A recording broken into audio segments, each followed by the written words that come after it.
ನಮಸ್ಕಾರ, ನೀವು ನೋಡ್ತಾ ಇರೋದು ಒನ್ ಇಂಡಿಯಾ ಕನ್ನಡ. ನಾನ್ ಪ್ರತಿಮಾ. ವೀಕ್ಷಕರೇ, 2025 ಇನ್ನೇನು ಮುಗಿತಾ ಬಂತು. ಹೊಸ ವರ್ಷ ಕಾಲಿಡ್ತಾ ಇದ್ದೀವಿ 2026ಕ್ಕೆ.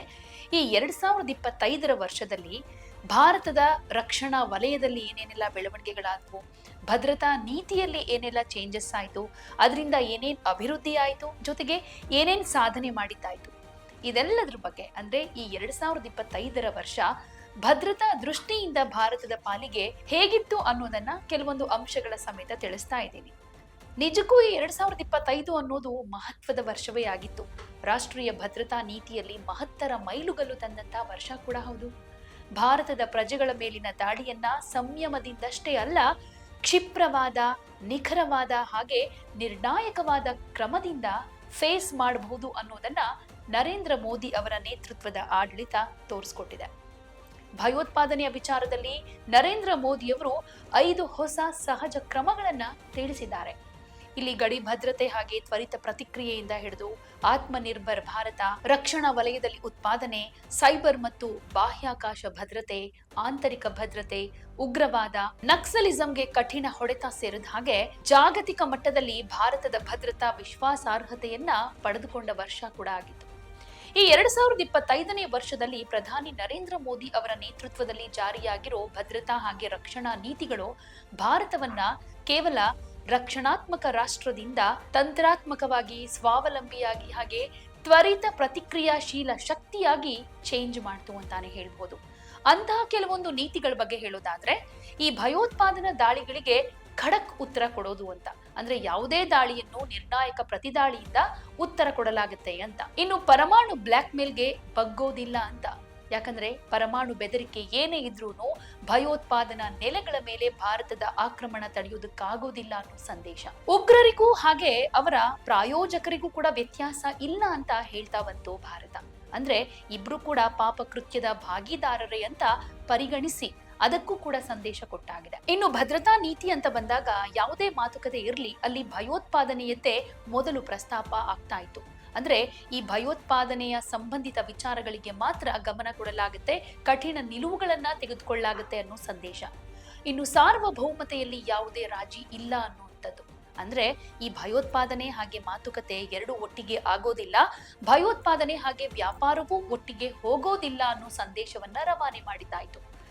ಜಾಗತಿಕ ಅನಿಶ್ಚಿತತೆಯ ನಡುವೆ ಭಾರತ ಒಂದ್ ರೀತಿ ಕ್ರಮಬದ್ಧವಾಗಿ ಹಾಗೆ ಆತ್ಮವಿಶ್ವಾಸವಾಗಿ ಸೆಟೆದು ನಿಲ್ತು ಅಂತಾನೆ ಹೇಳ್ಬೋದು.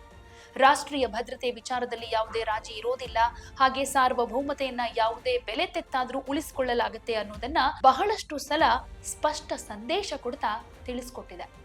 ಅದರಲ್ಲೂ ಆಪರೇಷನ್ ಸಿಂಧೂರ್ ತುಂಬಾನೇ ಮಹತ್ವ ಪಡೆದುಕೊಳ್ಳುತ್ತೆ. ಈ ಭಯೋತ್ಪಾದನಾ ವಿರೋಧಿ ಕ್ರಮದಲ್ಲಿ ಒಂದು ಹೊಸ ದಾರಿ ಆಯ್ತು ಅಂತಾನೆ ಹೇಳ್ಬಹುದು.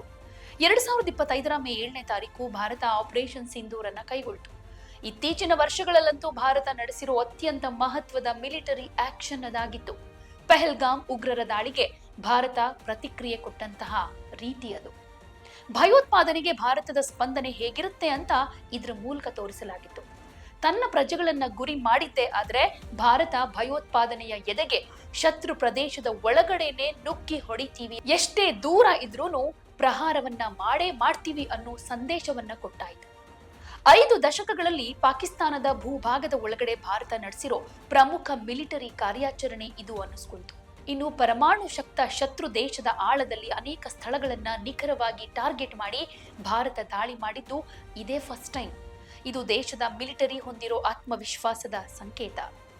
1971 ಆದ್ಮೇಲೆ ಫಸ್ಟ್ ಟೈಮ್ ಭಾರತ ಪಾಕಿಸ್ತಾನದ ಪಂಜಾಬ್ ಪ್ರಾಂತ್ಯದ ಆಳಕ್ಕೆ ದಾಳಿ ಮಾಡಿ ಬಹುತೇಕ 100 ಉಗ್ರರನ್ನ ಸಂಹಾರ ಮಾಡಿತು. ಪಾಕಿಸ್ತಾನದ ಒಳಗಡೆ ಹಾಗೆ LOC ಗಡಿ ಉದ್ದಕ್ಕೂ ಒಮ್ಮೆಗೆ ಅನೇಕ ದೊಡ್ಡ ಗುರಿಗಳನ್ನ ಹೊಡೆದು ಉಗ್ರರ ಶಿಬಿರಗಳನ್ನ ಹಾಗೆ ಇನ್ಫ್ರಾಸ್ಟ್ರಕ್ಚರ್ ಅನ್ನ ಕೂಡ ನಾಶ ಮಾಡಿದ್ದು ಇದೇ ಫಸ್ಟ್ ಟೈಮ್. ಮೇ 10ನೇ ತಾರೀಕು ಭಾರತ 11 ಪಾಕಿಸ್ತಾನಿ ವಾಯುನೆಲೆಗಳ ಮೇಲೆ ನಿಖರವಾಗಿ ದಾಳಿ ಮಾಡಿತು. ಭಾರತದ ಒಂದು ಮಿಸೈಲ್ ಅನ್ನು ಕೂಡ ಪಾಕಿಸ್ತಾನದ ವಾಯು ರಕ್ಷಣಾ ವ್ಯವಸ್ಥೆಗೆ ತಡೆಯೋದಕ್ಕಾಗಲಿಲ್ಲ. ಭಾರತೀಯ ಪ್ರಜೆಗಳನ್ನ ಗುರಿ ಮಾಡಿದ್ರೆ ಭಾರತ ತನ್ನದೇ ಆದ ರೀತಿಯಲ್ಲಿ ಕ್ಷಿಪ್ರವಾಗಿ ತೀವ್ರವಾಗಿ ರಿಯಾಕ್ಟ್ ಮಾಡುತ್ತೆ ಅಂತ ಶತ್ರು ಪಾಳೆಯದ ಒಳಗಡೆನೆ ನುಗ್ಗಿ ಹೊಡಿತೀವಿ ಅನ್ನೋದನ್ನ ಈ ಆಪರೇಷನ್ ಸಿಂಧೂರ ತೋರಿಸ್ಕೊಟ್ಟಿದೆ. ಆಪರೇಷನ್ ಸಿಂಧೂರದಲ್ಲಿ ಬಳಕೆಯಾಗಿದ್ದು ಬಹುತೇಕ ಮೇಡ್ ಇನ್ ಇಂಡಿಯಾ ತಂತ್ರಜ್ಞಾನ. ಇದು ಜಾಗತಿಕ ಸಮುದಾಯಕ್ಕೆ ಆಶ್ಚರ್ಯಕ್ಕೆ ಒಳಗಾಗುವ ಹಾಗೆ ಮಾಡಿದೆ. ಆಪರೇಷನ್ ಸಿಂಧೂರನಲ್ಲಿ ಭಾರತೀಯ ವಾಯುಪಡೆ ಬಹಳ ಸಂಯೋಜಿತ ರೀತಿಯಲ್ಲಿ ನಿಖರವಾದಂತಹ ದಾಳಿ ಮಾಡಿತು. BrahMos, supersonic cruise missile, Rafale ಜೆಟ್ಗಳಿಂದ ನಿಖರ ದಾಳಿಯನ್ನ ಮಾಡಲಾಯಿತು. ಇಲ್ಲಿ ಕಾಮಿಕೇಜ್ ಡ್ರೋನ್, ಲಾಯ್ಟರಿಂಗ್ ಡ್ರೋನ್ಗಳು ಶತ್ರು ಪಾಳೆಯದ ಸ್ಥಿತಿಯನ್ನ ಟ್ರ್ಯಾಕ್ ಮಾಡೋದಕ್ಕೆ ಹಾಗೆ ಗುರಿಗಳ ಮೇಲೆ ನಿಖರ ದಾಳಿ ಮಾಡೋದಕ್ಕೆ ಬಳಕೆ ಆದವು. ಭಾರತದ ಹೊಸ ರಕ್ಷಣಾ ನೀತಿ ಬಗ್ಗೆ ಹೇಳೋದಾದ್ರೆ ಸಂಕಲ್ಪ ಹಾಗೆ ಸಾಮರ್ಥ್ಯ ಬೆರೆತಾಗ ಮಾತ್ರ ಅನ್ನೋದನ್ನ ತೋರಿಸ್ತು. ಪ್ರಧಾನಿ ಮೋದಿ ಅವರ ನೇತೃತ್ವದಲ್ಲಿ ಭಾರತದ ರಕ್ಷಣಾ ಕ್ಷೇತ್ರದಲ್ಲಾದ ಪರಿವರ್ತನೆ 2025ರಲ್ಲಿ ಉನ್ನತ ಸ್ಥಿತಿಗೆ ತಲುಪಿತು. ಡಿಫೆನ್ಸ್ ಪ್ರೊಡಕ್ಷನ್ 2014ರಲ್ಲಿ 40,000 ಕೋಟಿ ರೂಪಾಯಿ ಇದ್ದದ್ದು ಈಗ 1.54 ಲಕ್ಷ ಕೋಟಿ ರೂಪಾಯಿಗೆ ಏರಿಕೆಯಾಗಿದೆ. ಇದು ಜಾಗತಿಕ ರಕ್ಷಣಾ ಉತ್ಪಾದನಾ ಅಡ್ಡೆಯಾಗ್ತಾ ಇರುವುದನ್ನು ತೋರಿಸುತ್ತೆ. ಹಾಗೆ ಭಾರತದ ರಕ್ಷಣಾ ಬಜೆಟ್ 2013-14ರಲ್ಲಿ 2.53 ಲಕ್ಷ ಕೋಟಿ ರೂಪಾಯಿ ಇತ್ತು. ಆದ್ರೆ 2025-26ರಲ್ಲಿ 6.81 ಲಕ್ಷ ಕೋಟಿ ರೂಪಾಯಿಗೆ ಏರಿಕೆಯಾಗಿದೆ. ಇಲ್ಲಿ ಆಧುನೀಕರಣ, ಇನ್ಫ್ರಾಸ್ಟ್ರಕ್ಚರ್ಗೆ ಭಾರತ ಉತ್ತಮ ರೀತಿಯ ಹೂಡಿಕೆ ಮಾಡ್ತಾ ಇರುವುದನ್ನ ತೋರಿಸುತ್ತೆ. ಭಾರತದಲ್ಲಿ ತಯಾರಾಗುವಂತಹ ರಕ್ಷಣಾ ಉಪಕರಣಗಳು 100ಕ್ಕೂ ಅಧಿಕ ದೇಶಗಳಿಗೆ ರಫ್ತಾಗ್ತಾ ಇವೆ. ಅಮೆರಿಕ, ಫ್ರಾನ್ಸ್, ಅರ್ಮೇನಿಯಾ ಮೊದಲಾದ ದೇಶಗಳಿಗೂ ಕೂಡ ರಫ್ತಾಗ್ತಾ ಇದೆ. ಇದರಲ್ಲಿ ಡಿಫೆನ್ಸ್ ಸೆಕ್ಟರ್ನ ಸರ್ಕಾರಿ ಸ್ವಾಮ್ಯದ ಕಂಪನಿಗಳ ಪಾಲೆ 77%ರಷ್ಟಿದೆ. ಎಲ್ಲಾ 3 ರಕ್ಷಣಾ ಸೇವೆಗಳ ಬಲವರ್ಧನೆ ಕೂಡ ಜಾಸ್ತಿ ಆಗ್ತಾ ಇದೆ ಈಗ. ಹೌದು, 2025ರಲ್ಲಿ ಭಾರತದ ರಕ್ಷಣಾ ಕ್ಷೇತ್ರವನ್ನ ಬಹಳ ವೇಗವಾಗಿ ಆಧುನೀಕರಣ ಮಾಡಲಾಯಿತು. 4.30 ಲಕ್ಷ ಕೋಟಿ ರೂಪಾಯಿ ಮೌಲ್ಯದ ಖರೀದಿ ಪ್ರಸ್ತಾವಗಳಾದವು. ಭೂಸೇನೆ, ನೌಕಾಸೇನೆ, ವಾಯುಸೇನೆಗಳಲ್ಲಿ ಯುದ್ಧ ಸನ್ನದ್ಧ ಸ್ಥಿತಿ ತಲುಪೋದಕ್ಕೆ ಸರ್ಕಾರ ಬಹಳ ತ್ವರಿತ ಹೆಜ್ಜೆಗಳನ್ನ ಇಡ್ತಾ ಇದೆ ಅನ್ನೋದು ಈ ಖರೀದಿ ಪ್ರಸ್ತಾವಗಳಿಂದಾನೇ ಗೊತ್ತಾಗುತ್ತೆ. ಈ 2025ರ ಮಾರ್ಚ್ನಲ್ಲಿ ಡಿಫೆನ್ಸ್ ಆಕ್ವಿಸಿಷನ್ ಕೌನ್ಸಿಲ್ ಅಂದ್ರೆ ರಕ್ಷಣಾ ಖರೀದಿ ಮಂಡಳಿ ಏನಿದೆ 54,000 ಕೋಟಿ ರೂಪಾಯಿ ಮೊತ್ತದ ಖರೀದಿ ಪ್ರಸ್ತಾವಕ್ಕೆ ಅನುಮೋದನೆಯನ್ನ ಕೊಡ್ತು. ಈ ಪ್ರಸ್ತಾಪದಲ್ಲಿ T-90 ಟ್ಯಾಂಕ್ಗಳಿಗೆ 1350 HP ಎಂಜಿನ್ಗಳು, ದೇಶೀಯವಾಗಿ ಅಭಿವೃದ್ಧಿಪಡಿಸಿದ ವರುಣಾಸ್ತ್ರಗಳು, ಆಗಸದಿಂದಲೇ ಮುನ್ನೆಚ್ಚರಿಕೆ ಕೊಡುವಂತಹ ಸಿಸ್ಟಂಗಳು ಮೊದಲಾದವು ಒಳಗೊಂಡಿದೆ. HALನಿಂದ 156 ಹಗುರ ಯುದ್ಧ ಹೆಲಿಕಾಪ್ಟರ್ಗಳನ್ನು ಖರೀದಿ ಮಾಡುವುದಕ್ಕೆ ಸರ್ಕಾರ ಅದೇ ಮಾರ್ಚ್ ತಿಂಗಳಲ್ಲೇ 62,000 ಕೋಟಿ ರೂಪಾಯಿಗೆ ಡೀಲ್ ಮಾಡಿಕೊಳ್ತು. ಏಪ್ರಿಲ್ ತಿಂಗಳಲ್ಲಿ ಭಾರತೀಯ ನೌಕಾಪಡೆಗೆ ಡಸ್ಸೋ ಸಂಸ್ಥೆಯಿಂದ 26 ರಫೇಲ್ ಎಂ ಫೈಟರ್ ಜೆಟ್ ಅನ್ನ ಖರೀದಿ ಮಾಡುವುದಕ್ಕೆ ಫ್ರಾನ್ಸ್ ಜೊತೆಗೆ 63,000 ಕೋಟಿ ರೂಪಾಯಿಗೆ ಡೀಲ್ ಮಾಡಿಕೊಳ್ಳಲಾಯಿತು. ಜುಲೈ ತಿಂಗಳಲ್ಲಿ 1.5 ಲಕ್ಷ ಕೋಟಿ ರೂಪಾಯಿ ಮೌಲ್ಯದ 10 ಖರೀದಿ ಪ್ರಸ್ತಾವಗಳಿಗೆ ಅನುಮೋದನೆ ಸಿಕ್ತು. ಇದರಲ್ಲಿ electronic warfare system, armoured recovery vehicle ಹೀಗೆ ಮುಂತಾದವುಗಳ ಖರೀದಿ ಕೂಡ ಸೇರ್ಕೊಂಡಿದೆ. ಆಗಸ್ಟ್ ತಿಂಗಳಲ್ಲಿ ಸಶಸ್ತ್ರ ಪಡೆಗಳ ಕಾರ್ಯಾಚರಣೆಯ ಸಾಮರ್ಥ್ಯ ಜಾಸ್ತಿ ಮಾಡುವುದಕ್ಕೆ 67,000 ಕೋಟಿ ರೂಪಾಯಿ ಮೌಲ್ಯದ ವಿವಿಧ ಒಪ್ಪಂದಗಳಿಗೆ ಅನುಮೋದನೆಯನ್ನ ಕೊಡ್ತು DAC. ಇನ್ನು ಅಕ್ಟೋಬರ್ನಲ್ಲಿ 79,000 ಕೋಟಿ ರೂಪಾಯಿ ಮೌಲ್ಯದ ಖರೀದಿ ಒಪ್ಪಂದಗಳಿಗೆ ಸಮ್ಮತಿ ಕೂಡ ಸಿಕ್ತು. ಇದೆಲ್ಲವೂ ಕೂಡ ದೇಶದ ಮಿಲಿಟರಿ ಸಾಮರ್ಥ್ಯ ವೃದ್ಧಿ ಮಾಡುವುದಕ್ಕೆ ಸರ್ಕಾರ ಹೊಂದಿರೋ ಬದ್ಧತೆಗೆ ಕನ್ನಡಿ ಹಿಡಿಯೋ ಹಾಗಿದೆ. ಭಾರತದಲ್ಲಿ ಇದೇ ಫಸ್ಟ್ ಟೈಮ್ ಸಂಪೂರ್ಣ ದೇಶೀಯವಾಗಿ AK-203 ಅಸಾಲ್ಟ್ ರೈಫಲ್ ಅನ್ನ ಅಭಿವೃದ್ಧಿಪಡಿಸಲಾಗಿದೆ. ಅಮೇಥಿಯಲ್ಲಿ ಈ ರೈಫಲ್ಗಳನ್ನ ತಯಾರಿಸಲಾಗಿದ್ದು 2025ರ ಡಿಸೆಂಬರ್ನಲ್ಲೇ ಭಾರತೀಯ ಸೇನೆಯ ಬಳಕೆಗೆ ಸಿಕ್ಕಿದೆ. ಈ ವರ್ಷದ ಆರಂಭದಲ್ಲಿ ಅಂದ್ರೆ 2025ರ ಜನವರಿಯಲ್ಲಿ ಡೆಸ್ಟ್ರಾಯರ್, ಫ್ರಿಗೇಟ್ ಹಾಗೆ ಸಬ್ಮರೀನ್ ಮತ್ತು 3 ನೌಕೆಗಳು ಇದೇ ಮೊದಲ ಬಾರಿಗೆ ಒಟ್ಟಿಗೆ ಭಾರತೀಯ ನೌಕೆಗೆ ಸೇರ್ಪಡೆಯಾಗಿದೆ.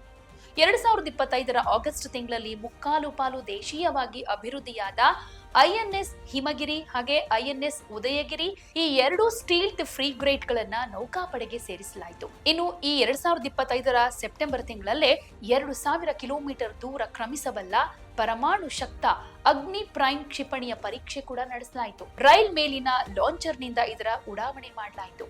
ಈ ರೀತಿ ರೈಲ್ ಕಾರ್ ಆಧಾರಿತ ಅಂತರಖಂಡ ಬ್ಯಾಲಿಸ್ಟಿಕ್ ಮಿಸೈಲ್ಗಳನ್ನು ಉಡಾಯಿಸಬಲ್ಲ ಸಾಮರ್ಥ್ಯ ಇರೋ ರಷ್ಯಾ, ಅಮೆರಿಕ ಹಾಗೆ ಚೀನಾ ದೇಶಗಳ ಸಾಲಿಗೆ ಭಾರತ ಕೂಡ ಸೇರ್ಕೊಂಡಿದೆ.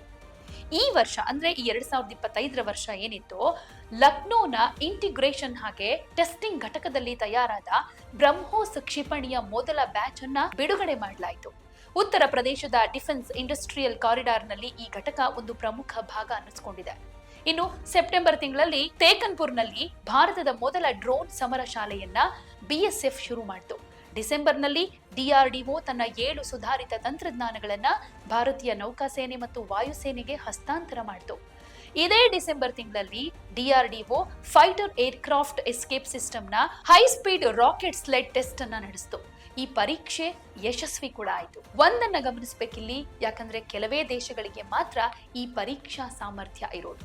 ಇನ್ನು ಡಿಫೆನ್ಸ್ ಕೈಗಾರಿಕಾ ಇಕೋಸಿಸ್ಟಮ್ ಹಾಗೆ ಸುಧಾರಣೆಗಳನ್ನ ನೋಡ್ತಾ ಹೋದ್ರೆ 2025ರ ನವೆಂಬರ್ 1ರಿಂದಾನೇ ಜಾರಿಯಾಗುವ ಹಾಗೆ ಡಿಫೆನ್ಸ್ ಪ್ರೊಕ್ಯೂರ್ಮೆಂಟ್ ಮ್ಯಾನ್ಯುಯಲ್ನಿಂದ ಉದ್ಯಮ ಸ್ನೇಹಿ ಸುಧಾರಣೆಗಳು ಕೂಡ ಚಾಲ್ತಿಗೆ ಬಂದವು.